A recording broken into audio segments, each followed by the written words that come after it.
Alright, this video is all about logarithmic functions. Okay, so what are log functions? Log functions have the following format. They are f of x equals log base b of x. Okay, I want to get this out the way right now. All of that log base b of x, all of that is one symbol. A log is an operator. It takes a number and it does something to it. So I want you always to keep in mind we cannot separate those, the b and the x. Okay, where b is the base, b has to be greater than 0 and b cannot equal 1. Where have we heard that from before? We heard that in the exponential functions video. More on that in just a second. So let's get into what the graph of just your generic log function looks like.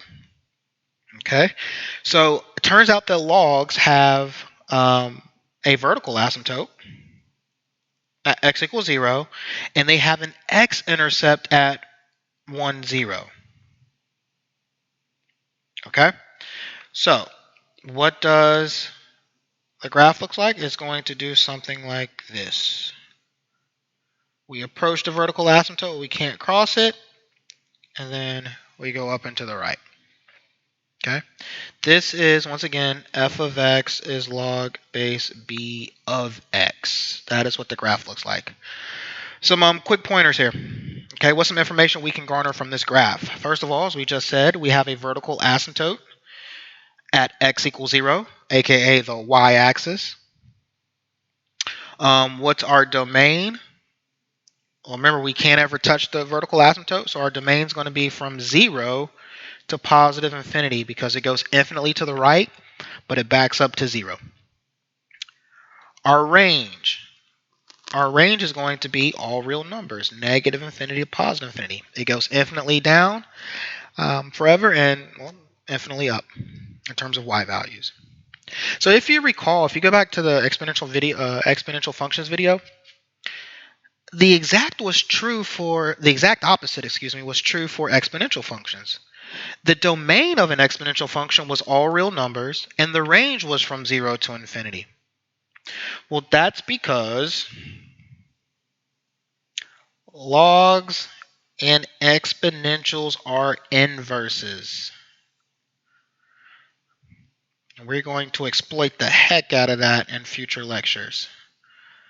All right, logs and exponentials are certainly inverses.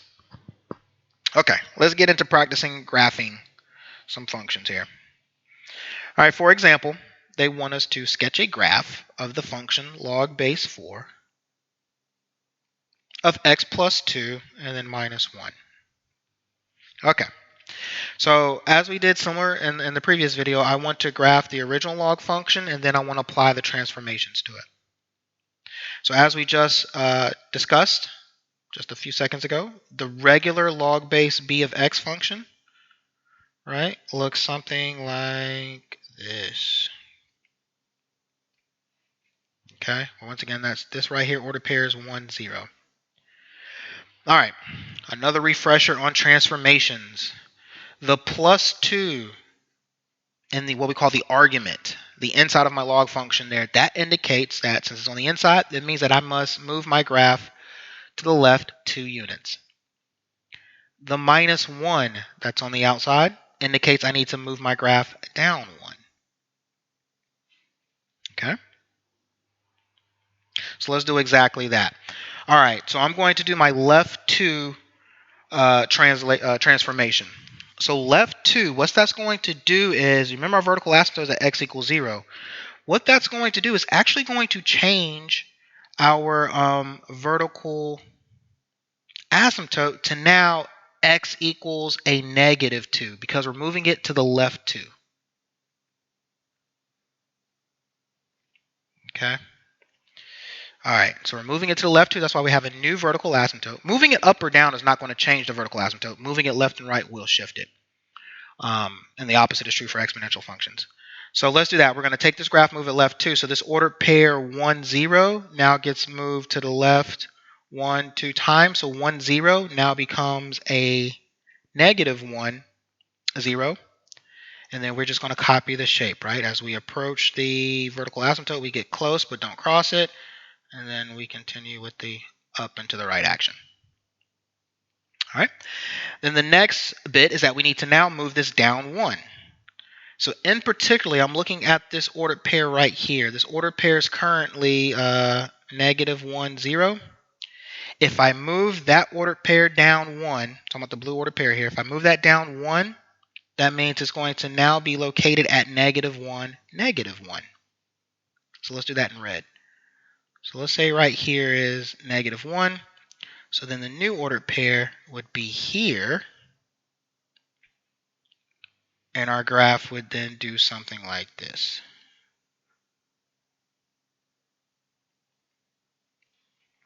Okay. All right. So the red graph is, let me highlight it. The red graph is the graph of f of x equals log base 4 of x plus 2 minus 1. All right? Okay. What's next? Okay. So when it comes to log equations, there's actually 2 different ways we can write a log equation. We have what's called log form, and that's what we introduced at the beginning of this. Log base b of x is equal to some value, which we'll call y. But then there's also an exponential form, which is b raised to the y power equals x. And so let me show you how that's done. I like to call this the circle of life. Yes, I stole it from Lion King. All right. So this is how you go from log form to exponential form, and vice versa. What you do is you take your b, you take your base, you raise it to the value that's on the other side of your equation. So we get b to the y, and then it has to equal the argument of your log, aka the thing that you're taking the log of. In this case, it's just x. So that's the relationship between log form and exponential form. All right. Coming down here, they want us to convert log base 5 of 25 equals 2. They want us to convert that to its exponential form. Okay, so currently it's in log form. They want us to convert it to exponential form. We got this. You take your base of 5, you raise it to the second power. And then what does that have to equal? It has to equal what you're taking the log of, in this case 25. And of course, that's a true statement. 5 squared is 25. Okay. What about this? 16 raised to the 1/2 is equal to 4. They want us to convert that to a log equation. So real quick, this is going to pop up later, but when you take x and you raise it to the 1/2 power, that's the same thing as the square root of that value. It comes from this property. If you have x raised to the m over n power, a rational power or fractional power, this equals the denominator of the power is the index. So we're taking the nth root of x to the mth power. So just kind of store that in a safe place. That will come into play in a few minutes. All right, but anyway, 16 to the 1/2 power equals 4. Because yes, the square root of 16 equals 4. But that's not what we're here for. We're here to convert this to a log equation. So what we do is we're going to do the circle of life. So the base of our log and the base of our exponential will always be the same. So this is going to be log of base 16 of what? It's going to be log base 16 of 4. You got to grab the thing that's on the other side of your equation. And then that has to equal our power of 1/2. Okay? And you can go back and check yourself, right? 16 to the 1/2 is equal to 4. Okay? All right. Here we go. The most important thing from this lecture that you should take from this, other than the basic properties of log, is this notion right here. It turns out that because logs and exponentials are inverses of each other, they have this property where it turns out that if I take the log base b of an exponential function, which happens to have the same base. So if the base of your exponential is the same as the base of your log, it turns out that the log base b of b to the x is just the exponent. Okay? So this is because they are inverses of each other. Logs and exponentials are inverses. And so we can use this property to calculate logs without even using a calculator. So for instance, they want us to calculate log base 3 of 9. And that has to equal something that we don't know right now. Okay? Well, what can we do? Well, the base of our exponential is 3. So ideally, I would like to rewrite my 9 using a base of 3. All right? So how can I do that? Well, 9, it turns out, is 3 squared. So this equation becomes, or this log becomes log base 3 of 3 squared. Why is that beneficial? Because now we can apply our property of logs.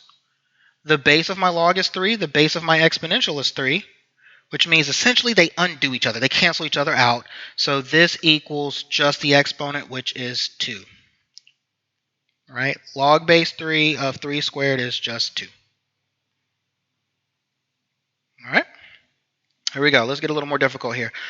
Evaluate log base 2 of 1/8. All right. So once again, we know the trick. We know that we should rewrite 8 as 2 raised to some power. Right? Well, think to yourself, what's 2 to what power gets you to 8? Well, 2 to the third is 8. 2 times 2 times 2 is 8. So let's rewrite this as log base 2 of 1 over 2 to the third. Because remember that 8 is in the denominator. And so we still can't apply our trick because our bases aren't the same, because that's a 1 over 2 to the third power. Okay? But if you guys recall back in your previous algebra classes, if we move an exponential to the opposite location as far as being located in a fraction, we take the opposite of the power. I'm talking about the opposite sign. So log base 2 of 1 over 2 thirds, I'm going to rewrite 1 over 2 thirds, perfectly legal. It becomes 2 to the negative 3 power. Where, let's write it over here, the algebraic property that I'm using here is if I have 1 over x to some power n, if I want to bring that exponential up to the opposite location, in this case I want to bring it up to the top, it's going to be x raised to the opposite of my nth power. Okay? So really quickly, 1 over x cubed, I can rewrite that as x to the negative 3. Let's say I have 1 over x to the negative 5. When I bring that up, it becomes x to the positive 5. So you're taking the opposite of that power. Anyways, if you recall that property, this becomes very straightforward. Now the bases match up exactly. And so now, by cancellation of the inverse functions, we are left with an answer of just the power, which is a negative 3. Okay. Let's see here. One more. We have log base 25 of 5. And it has to equal something. Well, once again, we know the trick is we have to rewrite 5 as 25 to some power. We have to rewrite 5. So 5 equals 25 to what power? Well, we know the square root of 25 is 5. Oh, and what did we say earlier? What power denotes the square root? The 1/2 power indicates you're taking a square root of that value. So what we can do is we can rewrite 5 as 25 to the 1/2 power. Because that means you take the square root of 25. So log base 25 of 5 becomes log base 25 of 25 to the 1/2 power, in which we know bases match up. So this answer is just a 1/2. Okay, let me quickly wrap up this video. It turns out that there's 2 special logs that we'll talk about. So when your base is a certain value, we give you a special log. The first one is called a common log. And this is a log that's in your calculator. And a common log is a log of base 10. And what we do is when the base is understood to be 10, we don't even write the 10. So we just call that log of x. All right? And then there's also something called the natural log. All right. So the natural log is a log of base e. Remember we call e the natural base. We covered that in the exponential video. But when your log is of base e, we call you the natural log of x, and it's an ln of x. I like to make my L cursive so it doesn't look like a 1. Okay. So really quickly, let's calculate two quick values here. What if we're asked to calculate the log of 7? Okay. And let's round our answer to, let's use 2 decimal places. Okay. Well, the log of 7, to locate it in your calculator, pull up our calculator here. Our log is on the left side of our calculator. It's right beside the number 7. So there's log of base 10. If I type in a 7, take a log of it. There we go, 0.845. So 0.84, or excuse me, 0.85. There we go. That's a log of base 7. What if we want to calculate a natural log of 12? Well, ln is right below your log button. ln of 12. Once again, let's go to 2 decimal places. In this case, it will be a 2.48.